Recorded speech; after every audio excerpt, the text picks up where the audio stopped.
Greetings from sunny Italy as we continue our globe-trotting adventures through 1958. It's strange to think that not so long ago we were excited to be out and about at a lighthouse near Portsmouth, and now we're rocking all over the world like that popular new beat combo. Can't remember the name though. Sounds a bit foreign. Anywho, my name is Kev Moore, and I welcome you to the House of Hammer. We're in room number 58 of this giant place, looking for the Snorkel, and there's some odd noises coming from under the floorboards. The estate's getting a bit old now, so it's to be expected, I suppose. It'll be the 61st, or 64th if you include the 3 that are lost, film that we'll have covered, if you're counting. We find it best not to, because there's currently another 102 to go, and that can get a bit daunting at times, until we remember how much of a good time it's been thus far. As mentioned in their own episodes, The Quatermass Experiment and X the Unknown were paired with French thrillers, Rififi and Les Diaboliques respectively. These were both highly influential films, not just on European cinema either, but also Hollywood. Alfred Hitchcock had been beaten to the punch with Les Diaboliques when Henri Clouzot optioned the rights to the book a few hours before him. There was no love lost between the two directors though, as both of them shared a mutual respect for decades. These movies owed a fair amount of debt to Hitchcock's style of keeping the tension dialed up to almost unbearable levels, whilst incorporating more of a film noir flavour into them.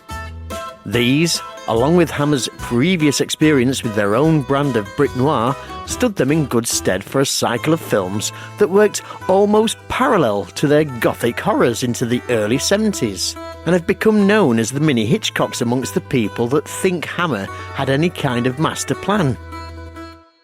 I'll give you a clue. They didn't. It's worth bearing in mind that what are now considered Hammer horrors make up less than a third of the studio's output. Come for the count, stick around for the comedies.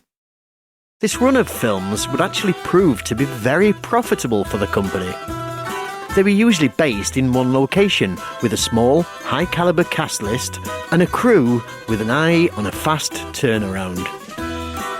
The Snorkel is considered the first of about a dozen of this particular series, after the unusual success with critics and box office alike. 1958 was quite the year, and saw Hammer and Exclusive releasing films at an astounding rate. Although releasing The Snorkel only 4 weeks after Dracula meant it was pretty much buried as soon as it appeared. This tactic would be fine while Hammer were releasing quota quickies sold for way more than they actually cost, but they were now working on a completely different scale, and as such had to rely on the financial muscle only Hollywood could provide to keep all their plates spinning. This is where another major player came to the table, and Smokey's here to tell you more. Long-time listeners of ours will remember when we covered the film The Last Page, aka Manbait, with George Brent and the lovely Diana Dawes. That particular moment in Hammer's history marked the beginning of their relationship with American film producer Robert Lippert. The deal with Lippert Productions basically meant that films produced by Hammer and Exclusive could be screened in the US, and Lippert's efforts could be shown in the UK. Again, something we touched on at the time, and for the preceding 20 plus episodes. This contract was the reason we got so many quote-unquote Yanks in peril in the UK pictures. Looking back on it, we were really quite spoiled, weren't we? With the aforementioned Brent, of course, but also Cesar Romero, Lloyd Bridges, Dane Clark, Tom Conway, and Mr. Shouty himself, Forrest Tucker. The last film to be involved with Lippert was released in 1955, and Women Without Men was rather unceremoniously sandwiched between X the Unknown and The Curse of Frankenstein. During the production of Quatermass 2, Hammer began searching around for another partner in the US. promotion and distribution of their new products were needed, and needed quickly. A brief dalliance with AAP, Associated Artists Productions, was, sadly, something of a disaster, with a financial agreement between the two companies not being met when AAP reneged and never proffered the desired funds. Thanks largely to the massive success of The Curse of Frankenstein, Hammer signed a 3-picture deal with Columbia Pictures. The deal included not only the distribution of The Revenge of Frankenstein, but also The Camp on Blood Island and today's subject, The Snorkel. Both of these films would be screened as a double bill when released in the US in September of 1958, and went on to massive success.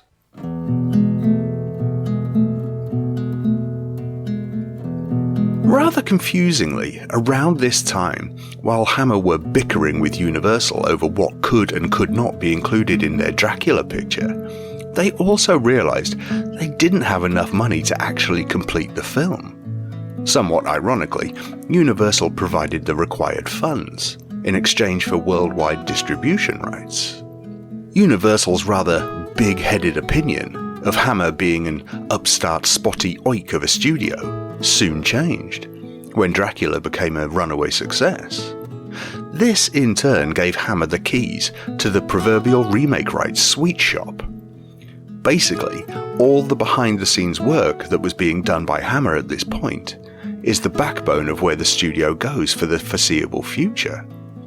With a cinematic and literary treasure trove to comb through, The Mummy and The Phantom of the Opera would get the Hammer treatment eventually. Sadly, their proposed version of The Invisible Man never saw the light of day. Of course, we have a long way to go before we touch some of the more well-known films in Hammer's canon. You honestly have no idea how long it's going to take us before we reach The Scars of Dracula, or Vampire Circus, or On the Buses.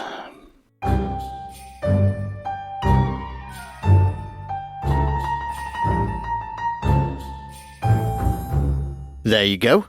Another question answered you'd never think to ask. Now on with The Snorkel. It's based on a story by the actor Anthony Dawson, who secured his place in movie history as the first actor to play Blofeld in the Bond films. The Snorkel sees psychopath Paul Decker murder his wife with leaky gas lights in an apparently sealed room. However, his bid to pass the death off as suicide is undermined by his stepdaughter, Candy, who's convinced that he somehow managed to stage the murder by the use of the titular equipment. Which indeed he did, by crawling under the floorboards and breathing in air through tubes connected to the outside of the house. I'm about as adventurous as the next man, so long as the next man is Shaggy from Scooby-Doo, so the idea of being sandwiched between planks of wood or breathing through a tube simply gives me the willies. Luckily, here's our resident have-a-go hero, Ben, who at least has done the tube breathing bit, and I wouldn't be surprised if he's the one responsible for the noise under the floor. Long-time listeners will be familiar with the fact that, from time to time, we throw in the odd segment that is only really tangentially connected to the movie we're discussing. If you're a new listener, then welcome, and I can let you know that if you work your way through the archive of our old episodes, you'll find out all you ever needed to know about old money, darts, and hand cranks, amongst other things. Taking that into account, it will come as no surprise that I'm here to give you a potted history of The Snorkel, which, given the movie is actually called The Thing itself, is somewhat critical to the central premise of the movie. It's not quite as tenuous as Kev's previous crankings or my darts eulogy. When divvying up the responsibilities for this episode, I confidently proclaimed to my co-hosts that I would take the history of the Snorkel segment as I've snorkeled before. What Kev and Smokey could not see was the large asterisk next to the phrase, have snorkeled. I may well have oversold my experience somewhat. I did once own a mask and snorkel set as a child, and I have legitimately used it to snorkel. Once. Kind of. But in truth, I did most of my snorkeling in the bath, whilst wearing a floppy brown hat. Why is this? Well, young Ben, bless him, thought the snorkel mask and floppy hat get-up made him look like And I could give you 1,000 guesses here, listener, and you're not going to predict what's coming next. He thought it made him look like Michael Douglas in Romancing the Stone. My minimum price for taking a stranded woman to a telephone is $400. But Ben, I hear you cry, Michael Douglas doesn't wear a snorkel in Romancing the Stone, does he? No, listener, he does not. I'm at pains to recall young Ben's logic in that area, other than the fact that Michael Douglas does wear a hat for some of the film. But beyond that, it's as much a mystery for you as it is for me. But we move on, and we move on to my one experience of legitimate snorkelling, which took place in Greece, more precisely off the island of Rhodes near the beautiful coastal village of Lindos. By this point I'd stopped wearing the aquatic Michael Douglas hat, but was able to utilise the snorkel and mask combination to float atop the sea with my face in the water, looking down at the many fish, crabs, anemones, sponges, octopi, mollusks, kraken and ghost pirates that lurked beneath the surface, whilst being able to breathe freely through the plastic tube thingy. So mesmerised was I by this plethora of colourful underwater marine magic that I floated into the middle of the harbour and was almost run over by a passing pleasure boat. But still, a legitimate snorkelling experience. So I'm definitely the man to guide you through a quick history of the snorkel. And to do so, we have to go back in time, perhaps further than you might think, all the way back to 3000 BC. Around this time, the Egyptians were inventing hieroglyphs, the Chinese and Ecuadorians were using potter's wheels for the first time, the Sumerians were building cities and working with metals, and the Greeks, in particular the sponge farmers of Crete, which sounds like one of Smokey's heavy metal bands, were using hollow reeds to allow themselves to breathe, whilst face down in the Mediterranean looking for sponges. As an aside, sponges were very big in ancient Greece. I don't mean literally, as in, oh my god, huge towering sponges that might absorb us all. I mean, they were very popular. Let's flash forward in time a couple of thousand years. Apparently, archaeologists studying Assyrian carvings from 900 BC have identified figures using air-filled animal skins as a crude form of diving tank, allowing for longer and deeper undersea explorations than would be possible by just holding one's breath or using what I shall term a Grecian breathing reed. We need to be careful so as not to go off on a tangent about underwater apparatus other than snorkels, so I'm not going to go off on one here about diving bells or self-contained underwater breathing apparatus, because I don't want to. Instead, let us move forward in time another 400 years to around 500 BC, when the Grecian breathing reed had a military use. Historian Herodotus tells of Scylla, a Greek who was captured by Persian King Xerxes. That's that big golden fella from the 300 films, isn't it? Anyway, Scylla escaped from a Persian ship by leaping overboard. Crude, yet effective. The Persians thought he drowned, but he hadn't. Instead, he'd used his hollow reed as a snorkel and proceeded to cut the entire Persian fleet adrift. We see something similar in the 1973 Disney version of Robin Hood. It is, of course, not a documentary. The fact that the titular character is a cartoon fox offers you a hint in that direction. And as we established in the episode on the Men of Sherwood Forest, Robin Hood didn't really exist, despite the fact he has an airport named after him. There is a scene in this film, set in ye olden times, where Robin Hood uses a 14th century breathing reed as a snorkel. Around this same time in history, Leonardo da Vinci drew up designs for an underwater breathing device consisting of cane tubes connected to a mask which covered the mouth. At the other end of the tubes were floats to keep the air intake holes above the water. It wasn't until 1927 that the first breathing tube and mask as we might recognise them today were introduced, with the first integrated mask and tube appearing in 1938. The anglicised version of the word snorkel first appeared in 1945, but it wasn't until 1950, a mere 8 years before our movie's release, that the word snorkel was used to denote a device for swimmers. The word comes from the German word Schnorkel, sorry, Germans, the snout of a submarine, itself related to the word Schnarchen, apologies again, meaning to snore. Thus it is named because of the submarine snorkel's air intake functionality being similar to that of a nose, and because of the noise it makes when it's in use. In 1957, the British Sub-Aqua Club Journal featured a lively debate about the standardisation of diving terms in general, and the replacement of the British term breathing tube with the Americanism snorkel in particular.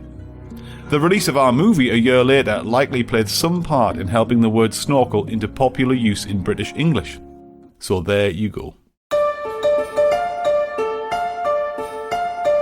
Back to the other type of snorkel now.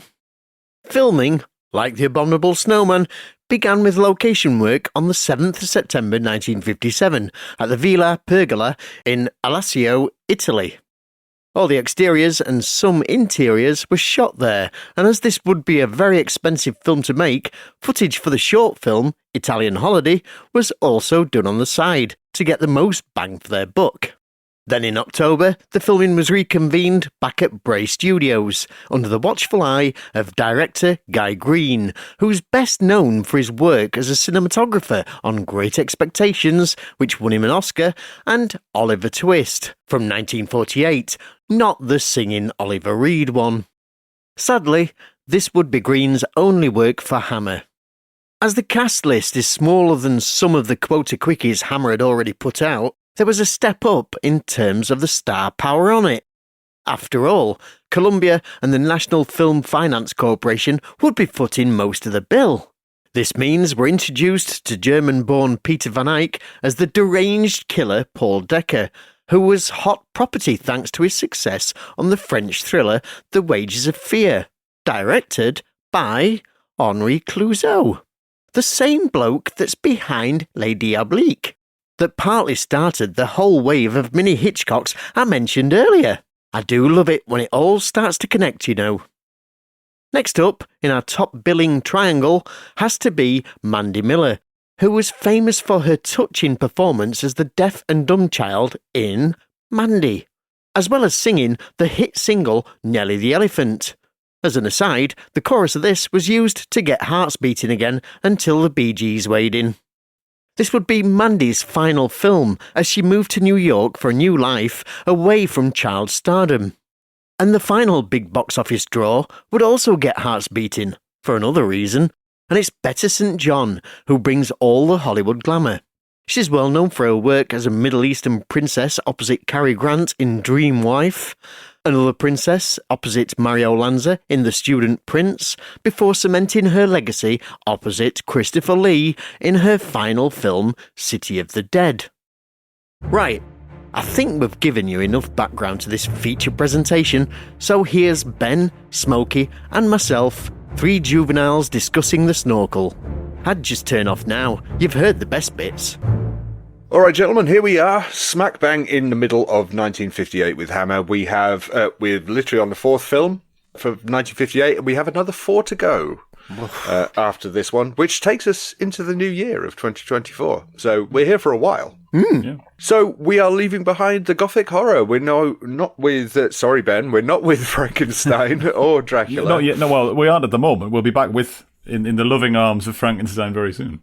That's very true, but for this particular episode, we have abandoned the Gothic castles, and we are with the Snorkel in a very fancy villa. Before we properly go into the film, I want to address the start of the actual picture and say, you know, apart from the sort of very beginning when you have a turntable playing a record, that gets shut off very quickly, and then the rest of the beginning begins in silence, and you're just watching what is occurring. After the bombastic nature and sort of surprise beginnings of The Curse of Frankenstein and Dracula. And Steel Bayonet. True, yeah. How happy were we for this sort of diversion into the more minimalist thriller style instead of like sort of full-on garish horror? We'll start with you, Kev. Absolutely loved it. You set off with a sequence that I always think that this is like a direct homage to Rafifi, where there's a dual robbery scene halfway through the film that lasts about half an hour, and it's all set up an execution of a crime, and it's all done in silence, and that's exactly what they've done here. But they've been a lot braver than the French have, and they've put it right up at front as a pre-credit sequence. And I reckon that the record's only there so that the projectionist knows that there's not a fault. Yeah. Yeah. It's very handy to have that movement and to have that sound. Yeah. I can totally see that. Yeah. Yeah. Ben, what were your thoughts to this silent opening? I quite enjoy the fact that it's just a note on the music that the music bookends the start and the very end of the film, which I think is really clever. But no, I really enjoy the start of the film. It's methodical, it's patient, both in terms of his character, his patience, and, you know, sort of doing what he's doing, but also the film has a patient start, and it asks the audience to be patient, and I feel that patience is rewarded, because I think that the way in which the opening scene culminates with the titular device being plonked on his head in quite a sinister fashion rewards the audience for the opening 5 minutes. I really enjoy it. I like it. What about you, Smokes? Yeah, no, I completely agree. I mean, it's a wonderful way to open a film. I mean, it's dark, it's stark, it's quiet, and then, as you say, when he places the snorkel over his face, and the title of the film comes up in big white letters, it's a shock. It really is. Yeah, and also, the thing I was really impressed with is it's the methodical nature of it. You know, it's not like he's going through the motions of planning this murder. He's thought about it. He's planned it very well. He's very particular about where things belong, how things are done, and you get all of that with no exposition and nothing to really help you. It's just what you can see. And after, as good as they were, after this sort of, full-throated exposition at the start of Curse of Frankenstein, and then obviously the narration from Harker at the beginning of Dracula, this was a nice diversion away from those tropes. You get the picture that he's a cold-blooded killer, and the film doesn't have to do anything other than present you with him doing something in order to make that point. Yeah, it's the level of detail that it goes into as well, because while he's actually setting up his room, if you like, the murder room. The kill room. The kill room, yeah. You realise that he's gone to the nth degree as far as detail, because he's got a screwdriver ready to tighten up his Jubilee clips that are on his tubes for his snorkel. He's thought of everything. There's not one thing that he's not got nailed before he even starts this. And it's only, I would say it's about 2 or 3 minutes before you realise why he's doing this, because you don't see his wife's body on the chair for a long time. No, and I think it really does. I think it's benefited by Peter Van Eyck. He's not the most intimidating man. He's not massive, he's not a brute. He's very suave. And so to just see this man who's just in quite, well-fitting clothes and all this, and he's just sort of like, he's quite minimalist in, there's that word again, but in his look. But as soon as you realise what he's doing and he puts that snorkel on, it's like, ooh, that's a bit scary. But he has the air of a Bond villain. He's not a yobbo, he's not a heavy, but he's a calculating killer. And he was so well cast for this role, because even at times he's doing nice things, and yes, it helps the fact that we've already seen him murder someone, but even he comes across as creepy all the time, and that's credit I would say to those who've cast and directed him, as much as it is to him himself. Yeah, he's got very Robert Shaw vibe to him, hasn't he? A little, yeah. I hadn't thought of it that way, but yeah, I can see that. I don't mean Jaws Robert Shaw. I mean 60s Robert Shaw. Red Grant. No. I get that, but I got a more sort of a Peter Graves sort of vibe a little bit. I guess that's to do with the white hair, I suppose. But I did just get that kind of a vibe from him. I think it's good that you said that, though, Ben. I think it's something that needs to be addressed straight away, I think, is you've mentioned how well cast Peter Van Eyck is, and I completely agree. I think he's brilliant. I think we should talk about the casting of the 2 female leads. I think that needs to be addressed. Bette St. John, who plays Jean, who sadly, I just learned today, we only lost in June. Yes, this year. Yeah. That's a damn shame. Right, yes, so let's talk about Jean. Are we happy with Bette St. John's casting? Ben, we'll start with you this time. I have no complaints in terms of her casting. As a character, I found it profoundly irritating. The repeated times that because she's effectively nanny to the young girl who's just lost her mother in a horrible murder/suicide, however you want to interpret it. In terms of what we're presented with. Obviously, it is a murder. We know as the viewer it's a murder, But the police and everyone else believe it's a suicide apart from the daughter, who is playing the part of Nancy Drew or whatever. And yeah, Jean doesn't take into account the fact that this young girl has lost her mother and repeatedly basically tells her to grow up and stop being stupid in the hours and days following the tragic death of her mother. And she also repeatedly refers to her as pet, which Oh, God. I can't understand that because where I come from, my part of the country, pet is a slang term of affection. I have never heard it used by anyone with an accent like that, though. No, me neither. I think because I mean, obviously it's not her fault. It's a problem with the script on this, yeah. but it becomes really annoying. Well, do you think it's because originally Mandy Miller's character of Candy was going to be a lot younger? I think even that's a fair point. Yeah, Maybe. even the director, Green, he said he wanted somebody a lot younger as well. So, How about you, my friend? Better St. John, Kev? oh, absolutely wonderful. And honestly, I massively crush on Bette St. John completely. She's fantastic. She is given a thankless task in this as far as the character's concerned, because I feel like her and William Franklin, I feel the combination of those two, I'm not exactly sure what William Franklin's doing there at all. He seems to be just like a travel agent. But anyway. He's like the British commissioner, the sort of like... Yeah, I'm looking for, yeah. like, He was part of the consulate, that's wasn't Yeah. the word, the diplomat. Travel agent. That's not how it works. Anyway, I feel like they're given a thankless task because they're there just to be reinforcement as far as the gaslighting is concerned. That hey, Sorry, that was good pun. yeah, on so many levels. And they're given a thankless task of being Basil Exposition. I have to agree. The pet thing is an issue for me. As I said, I found it really annoying. There's a scene with her and Peter Van Eyck later on when he's trying to seduce her. He's kind of trying to move on to his newest conquest. And that, for me, particularly that scene, I thought was her chance to shine, and she took it because there had been too many moments. Okay, as you say, Ben, she could have been a little bit more sympathetic towards the girl she's actually a nanny to, and that's where I thought they but they were her weaker moments. But that sort of passage when she seems to be slowly, slightly giving in to his charm. I thought that was brilliant. Manipulation. I think that scene is excellent because he has the odd sort of sly look aside where you can see he's playing a game and he knows he's winning. Yeah, all the way through. Yeah. And I thought I thought she was brilliant in that. I thought she played it really, really well.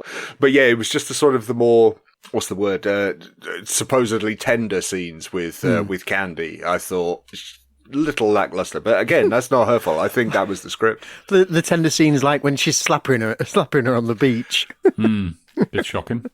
Yeah, as daft as it seems, I think we have a type here, though, because Peter Van Eyck's character, Paul Decker, he's definitely got a type because Bette St. John looks a lot like the dead wife at the beginning of the film, and you think, wow, yeah, you're not straying far from the tree, are you?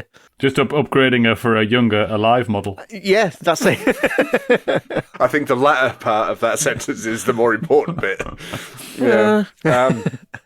But we must move on to Mandy Miller, who plays Candy. I think this is where, I don't know. We'll see. I mean, I might as well dive right in. I think she's woefully miscast.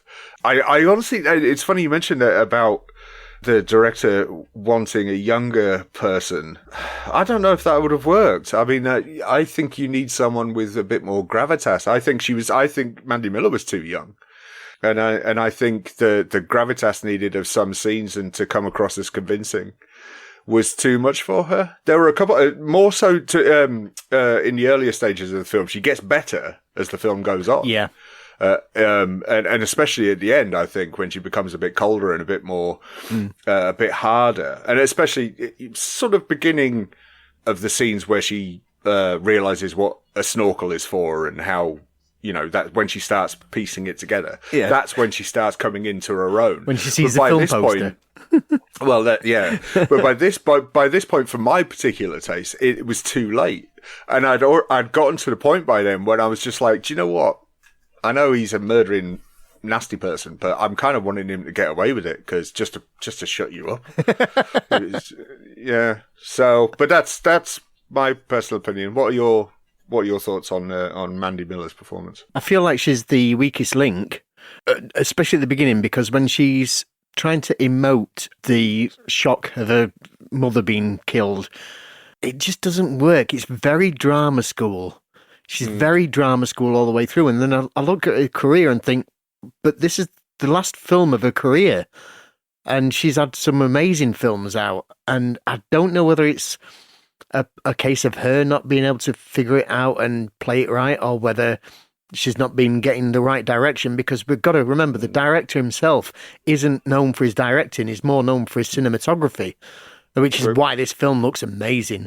But It does look great. so I think it's probably a bit of both. But like you said, she definitely comes into her own towards the sort of midpoint, especially from the beach scene onwards. There's a couple of smaller issues that lead on to a couple of bigger issues here. Okay, so first of all, for me, I find that she's a bit of an acting pendulum. So when she was good, I thought she was great. But when she was poor, I thought she was really poor. And I think that, Kev, you put your finger on exactly the issue, I think, is that opening scene that she's invited to sort of welcome her to the plot, if you like. She's basically directed, get in there and cry. And she does it really unconvincingly, and as his drama school is sixth form play is definitely the feel. But it's a thankless task. Get in there and cry. Ooh. Yeah. And then, from that, she cannot really do it very convincingly. She's over the top. She's poorly directed. And from that point onwards, the character's always on the back foot. She does regain, as you both quite rightly say, some sort of trust with the audience throughout the rest of the scenes. And I think overall, she does all right. I think when the problems come when she's asked to look upset, because those are the scenes where she cannot really do it.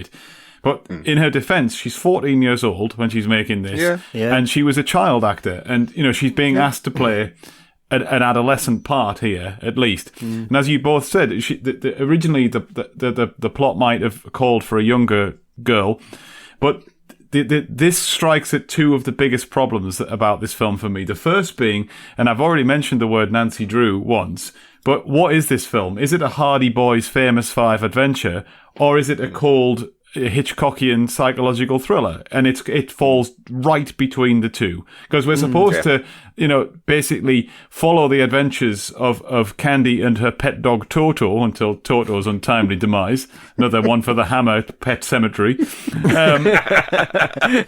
And sort of, and it's set up as she even says in the script, we're going to have to solve this crime for ourselves or something, so not verbatim, but she says something similar to that. Yeah. But then it kind of abandons those principles, but keeps bringing them back, as if we're supposed to sort of trust her to lead us through this mystery tale, which isn't a mystery because we already know what's happened. And the other thing is that she's asked to carry on this utterly ludicrous relationship with her stepfather the whole way through, where she spends the entire time accusing him to his face of murdering her mother and father, yet is forced to go on picnics and to dinner with him and to make small talk. And the whole way through, it creates that awkward feeling that I believe that the screenplay writer and the director are going for, of, oh, this is really awkward and really uncomfortable. Great, but it's also stupid.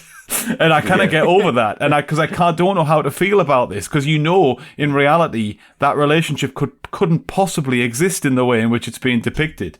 So I think it's a long-winded way of saying I think she does pretty well with what she's given, actually, despite the fact I'm in complete agreement that in a couple of scenes she just can't quite do what is being asked. Yeah, another personal thing for me was, and this is through no fault of anyone or even my own, but it was just, for me, this film was sold wrong to me. I honestly thought we were going to have a really dark serial killer thriller.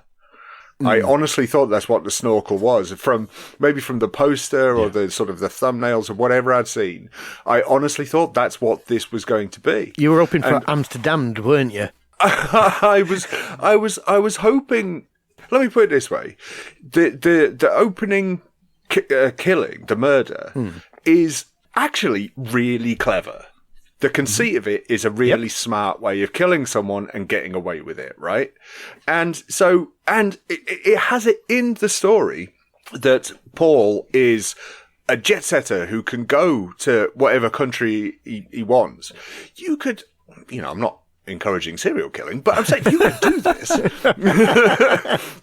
and it would be a legitimate story of finding houses that do this, of finding women who have money, and you could do this and get away with it. But you don't get that. As Ben so rightly says, you get this weird amalgamation of this twisty Hitchcock thriller in the middle, thrown in with a teenager being a amateur detective. And it needs to pick a side. And I think if it had gone a hell of a lot darker and gone with Paul just being this really cold, calculating killer, that was good alliteration, then I think that would have worked a hell of a lot better. I'm just gonna chip in there, and before I want Kev's take on this, because I know a little bit about how high Kev holds this film. But I just want to back up what you said, Snorkel, because I can't let this go without basically saying I've got exactly the same thing written down here in my notes, which is, I was going to save this for summer and up at the end. But I've got how I would improve this film is to A, have more murders, which is front and center. To B, to make it a whodunit rather than a how is he doing it or how is he getting away with it, so as a whodunit or how is he doing it type thing, where we're as interested as she is in proving that he's the killer. I think if the film had been written that way, I think it would have. Imagine the twist if you find out that he's killing people with his snorkel device on. I just think if that had come after 45 or 50 minutes rather than 5 minutes, it could have been really effective. And the other thing I'll say is, yes, I completely agree the film is missold, including the poster, which has him murdering someone under the sea with a snorkel on. I mean, he does try to murder someone in the sea, but he doesn't even wear the bloody snorkel. No. Different times. He wears it once in the sea, but that's not to kill someone. No. Oh, as a quick aside, before I start launching into your attacks, a rebuttal of our ill-conceived thoughts. Kim. Yeah. Literally, Peter Van Eyck, he couldn't swim. Yeah, I read that. I had to learn to swim for this film. It's like, what? You'd think he would have mentioned that before, on the way down to Italy, maybe. If you read in a script and it's called The Snorkel, yeah, thinking, this might be problematic. Yeah, does this involve swimming? No, it can't do it. No, it'd be fine. It is a realistic possibility that he may not have known what a snorkel is, because it was a very new word. Yeah. Yeah, fair play. Yeah. All right. Bring logic into this. You and your reasoning. Yeah, but it were a German word. Surely he'd know before anybody. Yeah, but it meant submarine snout. He's probably thinking it's a submarine thriller. This isn't a submarine. All right, lads, where's the submarine? We've got news for you, I'm afraid. How do you feel about floorboards? Come on, Kev. I'm sure you're wanting to. Yeah, I do love the opening scene. I think it's an amazing way to open a film, and I love the fact that it is there. And it is very much like a Columbo episode. You do get to see the murderer, and that just sets you up for what you're going to get with the rest of the cat and mouse thing. The reason why the cat and mouse is able to work is because Jean is sat in the middle, not knowing what's going on. So she's completely unaware of what's going on between Candy and Peter. Paul. Yeah. Yeah. And obviously they're dancing a little dance around it, and she's the reason that Candy is still alive and not gone the way of Toto. I also feel like cold calculating killer, yes he is, but he is precise. That's why he's not going around Amsterdam slicing people up with his air tanks on, as he would do in Amsterdam. This is something he's been planning for a long time, and it's definitely a method that he's used and thought about and probably worked at for a while to figure it out. We don't see him kill Candy's dad, but we do know that she knows that he killed him, and she knows that he's killed her mum now. So he's killed two of her family, and then she kills his dog, which, I'm sorry, but I find that the most reprehensible killing he's done so far. You cannot kill a dog. And what a floppy dog. That was brilliant dog acting. It does go very floppy. He's very floppy. But yeah, so I love the whole play between the two of them all the way through this middle part. Yeah, granted, it is a bit Nancy Drew, that bit, where she's trying to figure out how he's done it. That's the thing that is key to this, because you've got the Columbo opening, but even then, you don't know straight away how he's killed his wife and able to create this alibi that means that he's got a reason. So it's all drip fed to you through the rest of the film. I think it's really clever. Who would have known that there are two uses for a snorkel? Yeah, that's what this film teaches you. That should have been on the poster. That's the better tagline, the less misleading tagline, although it is slightly more revealing. I can't let the conversation about the dog go without chipping in with the dog is the most intelligent being in the entire film, because not only does the dog knows where the killer is hiding, and he knows what device is central to the plot. So they have to kill a dog. And I don't know what on earth he gave him to kill him, but we didn't take much, did it? And why on earth he had them in his bedside cabinet? I've just got the death pills here, just in case I need them. Yeah, sleepy night tablets. Well, yeah. A sleepy, nighty, snoozy snooze, wasn't it? Yeah.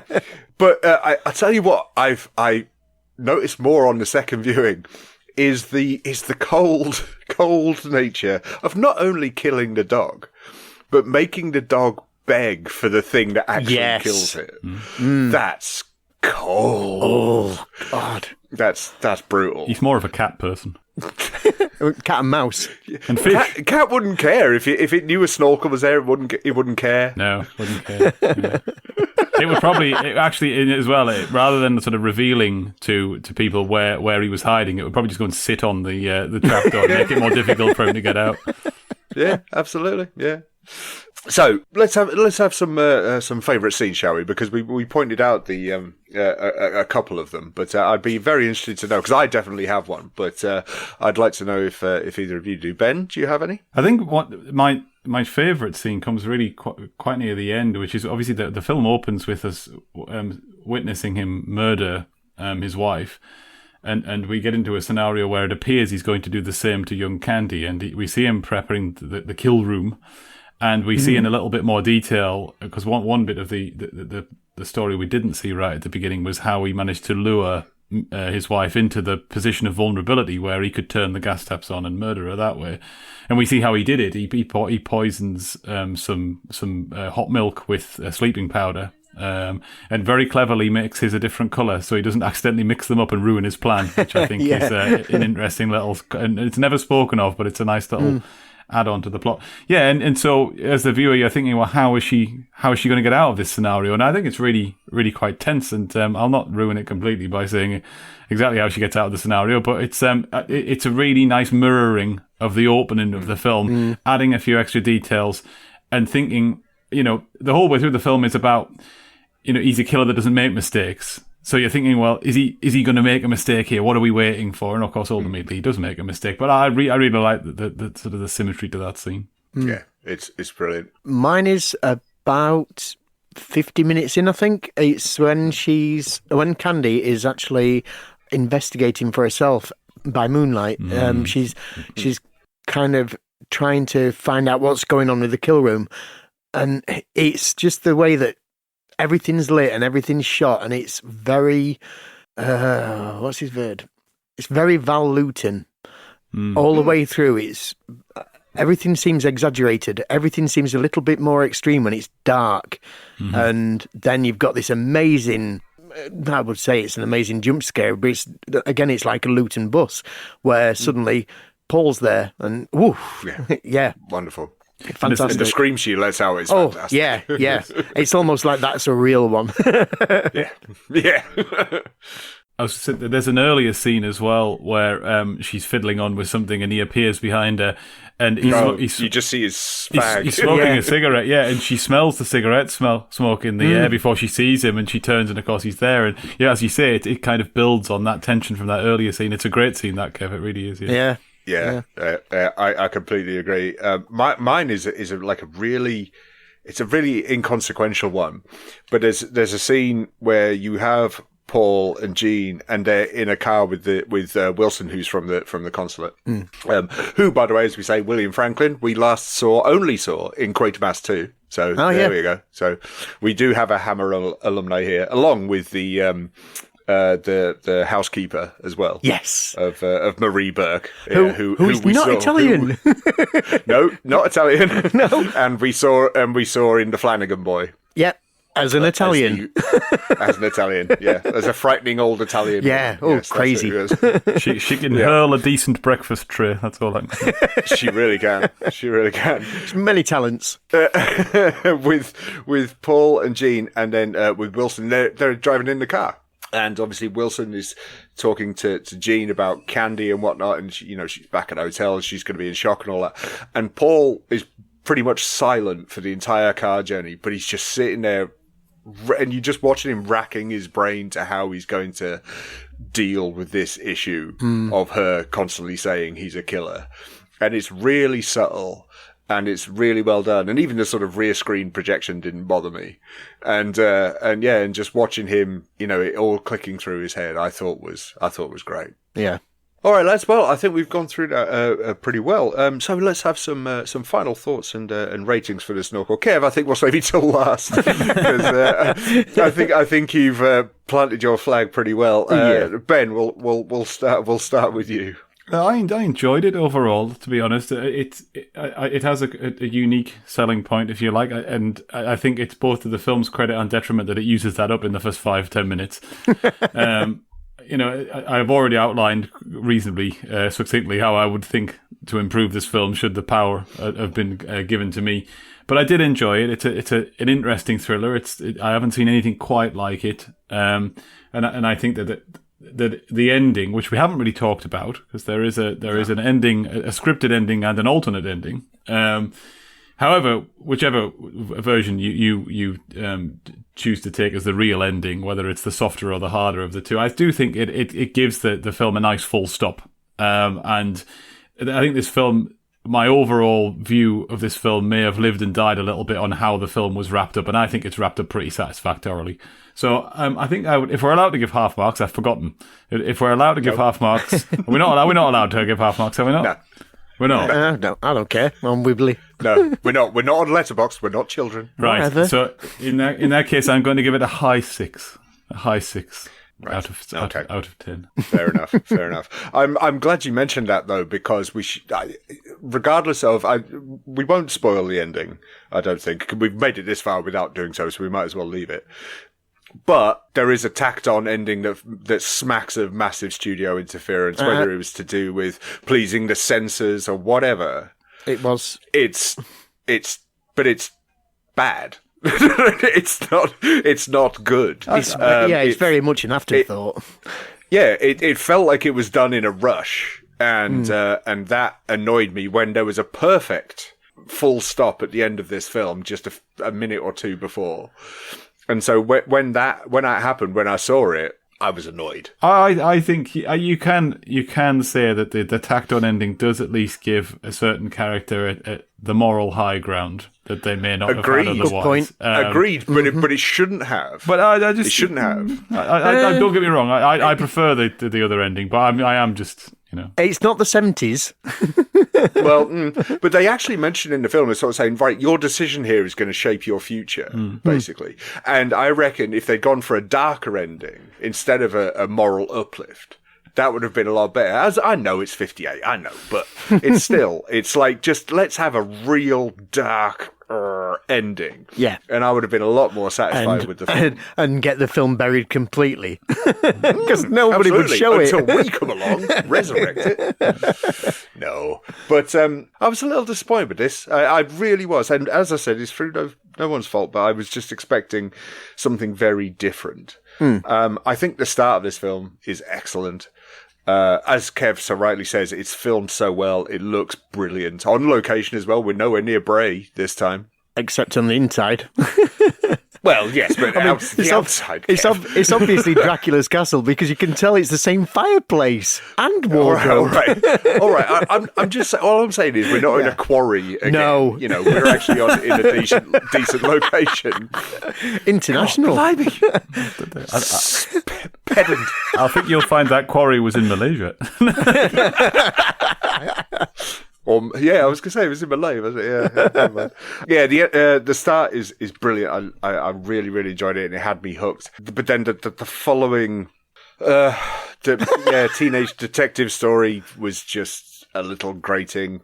And maybe I was being a little harsh on Mandy Miller. I should cut her a little break. As you say, it's a harsh task to have to deal with of doing what she was given to do.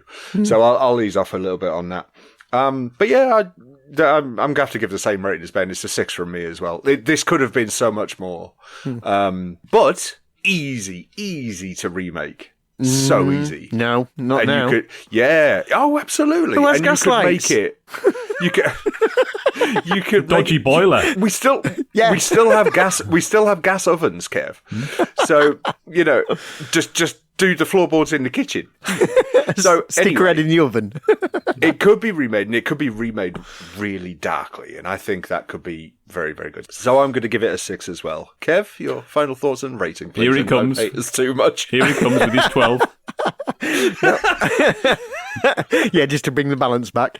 There's a line early on in the film, and it really sets it up for me. And it is, if you can show me how a man can be in a room but be invisible, a room full of gas with no air to breathe, I shall arrest him. And I feel like that's the best way of encapsulating this film. It's absolutely tremendous. I love The Snorkel, and I've given it a 9. Good stuff. Fair play. That was Ben. I think we got off quite lightly there. Yeah. It's just disgust. It's disgust runs through him. He can't bring himself to say more. He's going to wake up in a cold sweat in the middle of the night, and he's like, "Oh, I'm going to get them! God damn it!" No, everything I wanted to say I'd said about it in middle when I was fighting with you two, so it didn't matter. Okay, gentlemen, before we go, I have a question for you both. So, as we know, the murderer's weapon is the snorkel, and what we haven't really said in any great detail is, in order to survive the gaseous room, he hooks his snorkel up to 2 pipes, which then lead outside.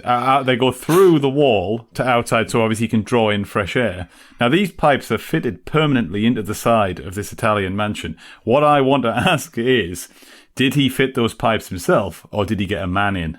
Ooh, like the Batcave. Because what I'm thinking is, right, because I don't think he's done it himself, because he doesn't seem the handyman type. I think he's had someone in. Under what guise, what excuse would you have for putting 2 random pipes in the side? I'm thinking, he's very flatulent or something like that. I know this is reaching a little bit, but there's a bit in the script where Candy says that Paul has denied her mother various things over the years, and apparently she wanted to get electric in, and he said no, that they wanted to stick to gas. So I reckon that her mum went behind his back and was getting an electric thing put in. So they got the pipes installed, and he found out, and then just told the guy to go away. He says, "Don't install any more pipes." So there you go. That's how they're hollow electricity pipes. Yeah. Well, how else are you going to put cable through in the late 50s? I have no idea. I'm not a cable man. Kev, what are you? Well, I'll go on further then. On that, Paul is very calculating and thinks well ahead. So they're actually for his sky dish. And I want. I'll leave you on this final thought as well. Imagine the whole film could have gone awry if, like, he fastened up his snorkel to these pipes and a couple of chaffinches had nested in them.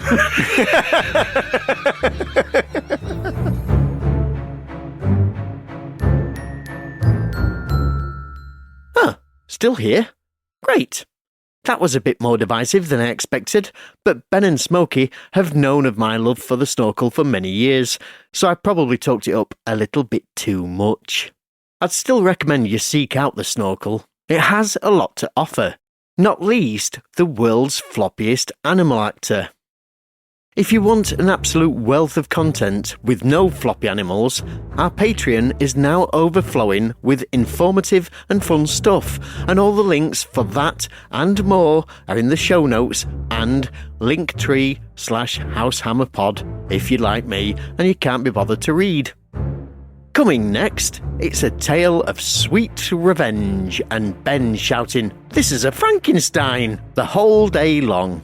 Until then, it's goodbye. From me, Ben Tillison. From me, Smokey. And me, Kev Moore.